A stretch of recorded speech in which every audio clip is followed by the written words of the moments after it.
آصف زرداری اور ہمارے وزیر اعظم محترم جناب یوسف رضا گیلانی صاحب کو تمام باقی صوبوں کے وزرائے کے ساتھ دوں گا، اس لیے کہ انہوں نے اس میں بہت یعنی فلیکسبلٹی دکھائی۔ مگر میں جو بات کرنا چاہتا ہوں کہ اسلم ریحانی صاحب کا یہ مطالبہ تھا کہ اگر ہمارے 100% ہمارے جو وسائل نہیں بڑھائیں گے اس NFC ایوارڈ میں تو میں اس کے اوپر سائن نہیں کروں گا۔ تو بلوچستان پاکستان کا ایک بہت ایک خوبصورت علاقہ ہے، حصہ ہے، اور ان کا بہت حد تک ان کا مطالبہ جائز بھی تھا۔ ظاہر ہے کہ تھوڑی پاپولیشن کے لیے جہاں فاصلے زیادہ ہوں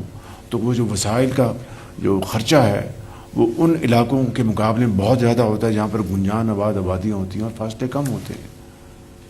تو ان کا مطالبہ پورا کرنے کے لیے الحمدللہ پنجاب نے لیڈ لی۔ یہ بات میں انتہائی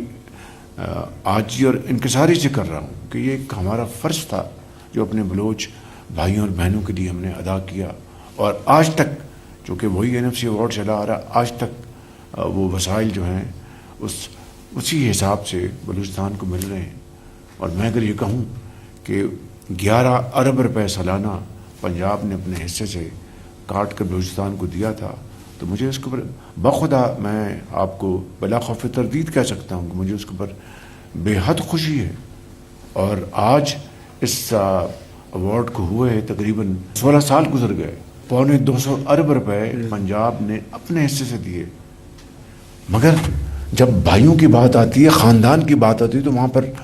حصہ وصہ نہیں ہوتا، وہاں پر مشاورت کے ساتھ اور بھائی چارے کے ساتھ وہ ملتے ہیں، بیٹھ کے فیصلے کرتے ہیں۔ تو یہ میں سمجھتا ہوں کہ محبت میں، اس ماحول میں، اور باہمی اتفاق وفاق کو مضبوط کرنا ہے اور صوبوں کے درمیان جو تفاوت یا فاصلے ان کو ختم کرنا ہے۔ اسی طریقے سے اب NFC ایوارڈ کی دوبارہ اب کانسٹیٹیوشن ہوئی ہے، اس کی کمیٹیز میٹنگ کر رہی ہیں۔ آج جو انشاءاللہ ہم جو افتتاح کرنے جا رہے ہیں، سنگ بنیاد رکھنے جا رہے ہیں، یہ کراچی چمن روڈ کا 4 لین جس کو آپ خونی روڈ کہتے ہیں، یہ 300 ارب روپے کا یہ منصوبہ ہے، اور 100% یہ منصوبہ وفاق اس کو لیکن وفاق نہیں پاکستان کے 24 کروڑ عوام، اور وہ کس طرح وہ جو اپنا ہر 2 ہفتے بعد جو تیل کی قیمتیں عالمی منڈیوں میں جو اوپر نیچے جاتی ہیں اس کے حساب سے وہ اوگرا جو ہے اعلان کرتا ہے، اگر قیمتیں اوپر جا رہی ہیں تو اوپر بڑھا دیتے ہیں، قیمتیں کم جا رہی ہوں آج کل الحمدللہ قیمتیں کم ہو رہی ہیں تو پورے چاروں صوبوں کے عوام کو اس کا فائدہ پہنچتا ہے، چاہے وہ گھریلو صارفین ہیں جو بھی ہیں۔ ایک دن جب قیمتیں کافی نیچے آئیں تو میں نے فیصلہ کیا کہ اگر ہم یہ پیسہ روک لیں جو کہ چاروں صوبوں کا حق ہے اور صرف بلوچستان کی اس مسئلے کو حل کرنے کے لیے استعمال کر لیں تو اس سے بڑی کوئی اور قومی خدمت نہیں ہوگی۔ آفرین ہے کہ پشاور سے لے کے کراچی تک کسی نے آواز نہیں اٹھائی جب میں نے یہ فیصلہ کیا، اور یہ وہ طریقہ ہے کہ جس سے ہم الحمدللہ یہ کراچی سے آپ کے چمن تک بہترین سڑک ہوگی جہاں پر لوگوں کے جو بچوں کے حادثے ہوتے تھے وہ ختم ہوں گے۔ آپ 18 گھنٹے میں سفر جو آپ کا 6 اور 8 گھنٹے میں مکمل ہو جائے گا۔ یہ پاکستان کے 24 کروڑ عوام نے دیا، خوشی سے دیا۔ اس کو کہتے ہیں، میں سمجھتا ہوں کہ بھائی چارہ، اس کو کہتے ہیں محبت، اس کو کہتے ہیں کہ قومی یکجہتی۔ پاکستان کا وہ صوبہ ہے بلوچستان جہاں پر 5 دانش اسکول جو بنائے جا رہے ہیں، یعنی ایک ہی وقت میں یہ دانش کدہ جب بنیں گے تو وہاں پر جو ایسی جو تعلیم اور وہ دانش اسکول ان کے لیے ہیں جو غریب ترین گھرانوں سے بچیاں ہیں، جن کے بچے اور بچیاں انتہائی قابل ہیں، چاہے وہ مولانا واسع کے قلعہ سیف اللہ سے ہوں یا ڈاکٹر صاحب کے علاقوں سے ہوں یا جو بھی جہاں پر وہ اسکول بننے اور بھی بنیں گے، مگر غریب ترین بچے اور بچیاں جن کے پاس وسائل نہیں ان کے لیے دانش اسکول ایسی حیثیت رکھتے ہیں کہ جہاں پر وہ اپنا فارغ التحصیل ہو کر پاکستان کے عظیم معمار بنیں گے، اور یہ دہشت گردی کا خاتمہ ہوگا، ان کی سوچ میں بہترین اس میں اضافہ ہوگا۔ تو میں سمجھتا ہوں کہ یہ وہ انیشیٹوز ہیں جس کے لیے ہم سب مل کر رہے ہیں۔ یہ ہمارا فرض ہے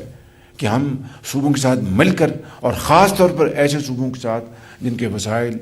کے چیلنجز ہیں، جن کے فاصلے بہت زیادہ ہیں اور ان کے لیے وسائل ان کو بہت زیادہ چاہیے، تو میں سمجھتا ہوں کہ یہ وہ ایک بھائی چارہ، باہمی رفاقت اور مشاورت کا ایک وہ سفر ہے جس کو ہم سب نے مل کر طے کرنا ہے۔ اگلی بات میں آپ کو یہ بتانا چاہتا ہوں کہ اس میں کوئی دو رائے نہیں کہ میرے بڑے بھائی اور میرے قائد میاں محمد نواز شریف صاحب نے جتنی دلچسپی بلوچستان کی ترقی اور خوشحالی کے لیے انہوں نے لی، میں بلا خوف تردید کہہ سکتا ہوں کہ شاید ہی کسی اور لیڈر نے اتنی لی ہو۔ چاہے آپ کا گوادر پورٹ آپ لے لیں، اور میں بے شمار سڑکوں کا جال بچھایا یہاں پہ، تو یہ ہمارا فرض ہے، کوئی احسان نہیں۔ اور ہم انشاءاللہ اپنا وزیر اعلیٰ صاحب کے ساتھ مل کر، گورنر صاحب بیٹھے ہیں اور آپ سب کے ساتھ مل کر انشاءاللہ اس ترقی اور خوشحالی کے سفر کو آگے لے کے جائیں گے۔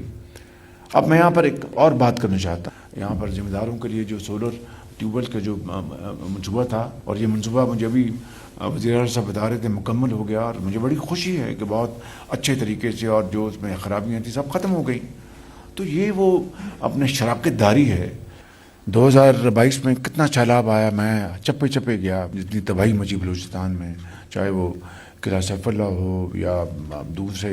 ہمارے علاقے ہوں بلوچستان کے، تو میں ہر جگہ پہنچا اور بے پناہ تباہی ہوئی، بے پناہ۔ اس کے کمپنسیٹ کرنے کے لیے ہماری گورنمنٹ نے ورلڈ بینک سے بلوچستان کے لیے $400 ملین ہم نے لیے، جو آپ کے یہاں پہ ان کے جو گھر بن رہے ہیں اس کا آج انشاءاللہ ہم وہاں پر اس کا افتتاح بھی کریں گے۔ یہ بلوچستان پہ خرچ ہو رہے ہیں جائز طور پر، تو میں سمجھتا ہوں کہ ہمیں مل کر کام کرنا ہے، جہاں پر چیلنجز ہیں سر جوڑ کر بات کرنی ہے، اس کا حل ڈھونڈنا ہے۔